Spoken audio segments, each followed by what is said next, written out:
saudara-saudari, kita berjumpa kembali di dalam program Intim dengan Allah. Sebelum kita mulai saat teduh kita, mari kita naikkan pujian kepada Tuhan. Sebuah pujian berjudul Grace Alone.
Bapak, Ibu, dan saudara-saudari, pembacaan firman Tuhan dan renungan pada hari ini, Jumat 20 Januari 2023, berjudul Rancangan Allah Melibatkan Keluarga.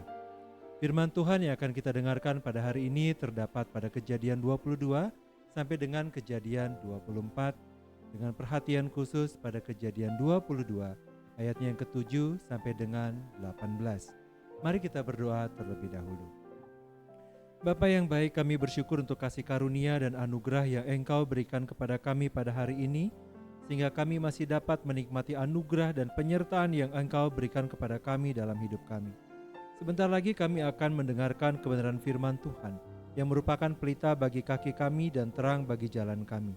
Kami juga akan mendengarkan renungan mengenai rancangan Allah melibatkan keluarga. Berkatilah setiap kami ya Tuhan, dan berkatilah kesempatan ini, sehingga firman Tuhan yang akan kami dengarkan dan juga renungan dapat kami terapkan di dalam hidup kami dengan cara yang berkenan di hadapan Tuhan. Terima kasih Bapa, di dalam nama Tuhan Yesus kami berdoa. Amin. Bapak, Ibu, dan saudara-saudari, firman Tuhan yang terdapat pada Kejadian 22 ayat 7 sampai 18 mengatakan, "Lalu berkatalah Ishak kepada Abraham ayahnya, 'Bapa,' saut Abraham, 'Ya anakku,' bertanyalah ia, 'Di sini sudah ada api dan kayu, tetapi di manakah anak domba untuk korban bakaran itu?' Saut Abraham, 'Allah akan menyediakan anak domba untuk korban bakaran baginya, anakku.' Demikianlah keduanya berjalan bersama-sama. Sampailah mereka ke tempat yang dikatakan Allah kepadanya, lalu Abraham mendirikan mezbah di situ. Disusunnyalah kayu, diikatnya Ishak anaknya itu, dan diletakkannya di mezbah itu di atas kayu api. Sesudah itu Abraham mengulurkan tangannya lalu mengambil pisau untuk menyembelih anaknya.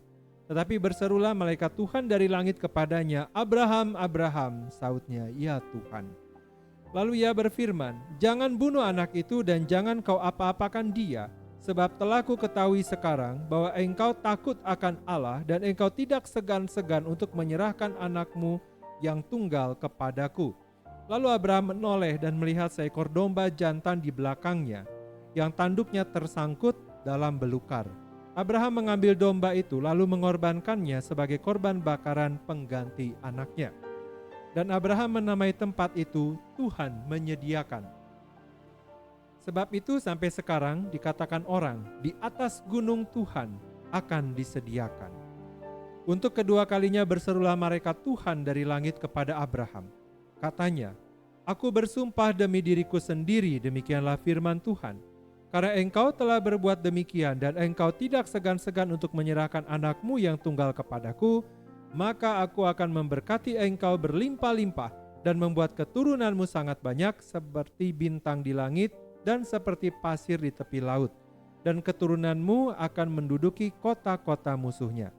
Oleh keturunanmu lah semua bangsa di bumi akan mendapat berkat, karena engkau mendengarkan firman-Mu." Bapak, Ibu, dan saudara-saudari, dikutip dari e-jurnal-kependudukan.lipi.go.id, keluarga dipahami sebagai kelompok primer yang terdiri dari 2 atau lebih orang yang mempunyai jaringan interaksi interpersonal, hubungan darah, hubungan perkawinan, dan adopsi. Definisi tersebut menunjukkan bahwa keluarga mensyaratkan adanya hubungan perkawinan, hubungan darah, maupun adopsi sebagai pengikat. Tetapi keluarga juga memiliki artian yang lain yang lebih luas, yang bahkan tidak harus melibatkan hubungan darah.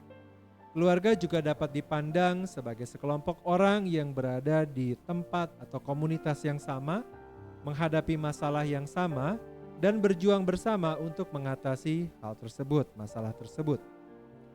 Bapak, Ibu, dan saudara-saudari, Dr. Kenneth Chaffin di dalam bukunya yang berjudul Is There a Family in the House? Memberikan gambaran mengenai keluarga di dalam beberapa identifikasi. Yang pertama adalah keluarga merupakan tempat untuk bertumbuh, menyangkut tubuh, akal budi, hubungan sosial, kasih, dan rohani.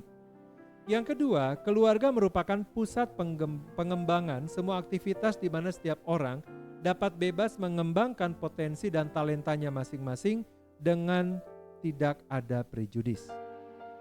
Yang ketiga, keluarga merupakan tempat perlindungan saat badai kehidupan menerpa. Yang keempat, keluarga merupakan tempat untuk mentransfer nilai-nilai bagi setiap anggota keluarga dan saling belajar hal yang baik. Dan yang kelima, yang unik, keluarga merupakan tempat munculnya permasalahan dan penyelesaiannya. Bapak, Ibu, dan saudara-saudari, siapakah yang menginisiasikan adanya keluarga? Semuanya kembali kepada Tuhan. Ketika Tuhan Allah menciptakan manusia, Ia menciptakan manusia itu menurut gambarnya.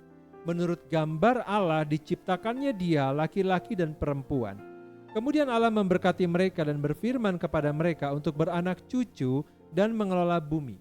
Kejadian 1 ayat 26 sampai dengan 28. Sejak mulanya, Tuhanlah yang memiliki inisiatif untuk manusia membentuk keluarga dan melaksanakan rancangan Tuhan di dalam kehidupan mereka.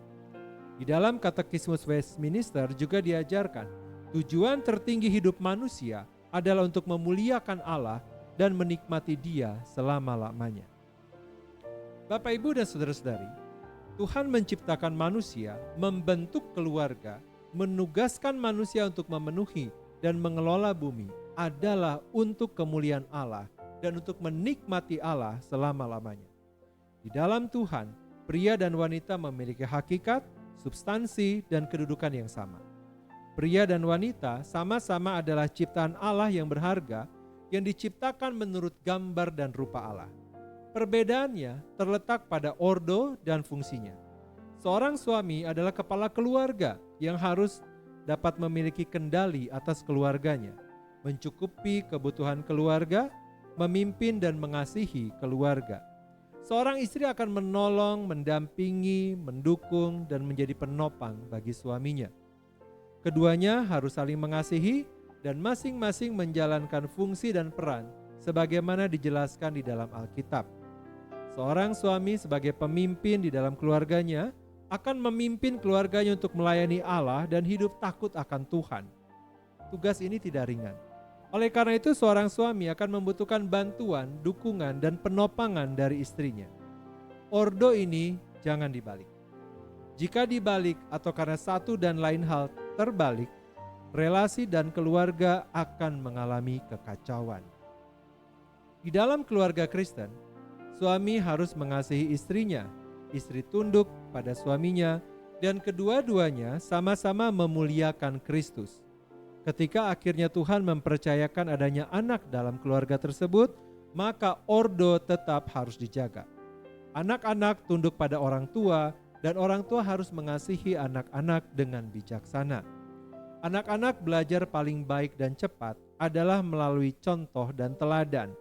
Anak-anak akan dapat melihat contoh yang baik dari orang tuanya mengenai bagaimana hidup di dalam iman dan dalam pengharapan akan Tuhan. Di dalam Kejadian 22 yang kita baca tadi, kita dapat melihat bagaimana Ishak belajar dari keteladanan iman yang ditunjukkan oleh ayahnya Abraham. Ketika Tuhan menguji Abraham, Ishak melihat bagaimana ayahnya bergumul akan hal itu. Namun Abraham menunjukkan kepada Ishak, dan kini kita juga dapat mempelajari bagaimana kekuatan seorang ayah terletak pada penundukan dirinya kepada Allah. Bapak, Ibu, dan saudara-saudari, jika kita meneruskan pembacaan firman Tuhan hingga Kejadian 24, kita dapat melihat bagaimana Ishak juga mengikuti jejak Abraham. Ishak mempelajari kebenaran Allah dan ia juga mempercayakan kehidupannya kepada Tuhan, sebagaimana Abraham telah mencontohkannya. Kita dapat mempelajari bahwa keluarga memiliki fungsi dan peran yang sangat sentral di dalam pertumbuhan manusia, baik secara jasmani maupun rohani dan karakternya. Seseorang dengan keluarga yang berfungsi baik, kemungkinan besar akan dapat mengembangkan secara penuh potensi dan talenta yang dimilikinya, serta kemungkinan besar akan dapat mengatasi permasalahan-permasalahan di dalam kehidupannya dengan baik. Namun sebaliknya, seseorang dengan keluarga yang tidak berfungsi baik, kemungkinan besar walau tidak selalu akan mengalami hasil yang berbeda. Bapak, Ibu, dan saudara-saudari, belajar dari hal ini, bagaimana keputusan yang akan kita ambil, baik kita sebagai orang tua maupun kita sebagai anak. Mungkin sekali kondisi yang kita alami saat ini tidak ideal, namun hal tersebut tidak akan mengubah kenyataan bahwa rancangan Allah melibatkan keluarga. Mari kita memberikan respon yang tepat. Mari kita berdoa. Bapa yang baik, kami bersyukur untuk pembacaan firman Tuhan dan renungan yang telah kami dengar pada hari ini, yang mengingatkan kami mengenai rancangan Allah melibatkan keluarga. Bapa yang baik, kami berdoa agar kiranya Tuhan memberkati kami dengan hikmat dan kekuatan yang kami perlukan, untuk kami dapat memahami dan memberikan respons yang tepat akan rancangan Tuhan di dalam keluarga setiap kami. Biarlah Roh-Mu yang kudus juga menyertai kami ya Tuhan, dan memimpin kami ketika kami membaca Kejadian 24 hingga Kejadian 22 hingga Kejadian 24 secara mandiri, sehingga kami dapat menerima kebenaran firman Tuhan, dan biarlah kebenaran-Mu yang berbicara bagi setiap kami. Kini kami berdoa ya Tuhan untuk keluarga kami maupun orang-orang yang kami kenal saat ini yang sedang bergumul dengan keluarga mereka. Kiranya Tuhan memberikan kepada mereka hikmat dan kekuatan yang diperlukan, sehingga mereka dapat menjalani proses kehidupan mereka dengan baik. Terima kasih Tuhan untuk anugerah yang diberikan kepada setiap kami dan keluarga kami. Terima kasih Tuhan untuk penyertaan Tuhan yang tidak akan pernah berakhir di dalam hidup kami. Kini kami berdoa dan memohonkan kepadamu ya Tuhan, kiranya damai sejahtera dari Allah Bapa, cinta kasih dari Tuhan Yesus, serta persekutuan dengan Allah Roh Kudus menyertai kami sampai kedatangan Tuhan yang kedua kali. Terima kasih Bapa, di dalam nama Tuhan Yesus kami berdoa. Demikianlah pembacaan firman Tuhan dan renungan pada hari ini. Sampai bertemu kembali dalam pembacaan firman Tuhan dan renungan berikutnya. Tuhan Yesus memberkati.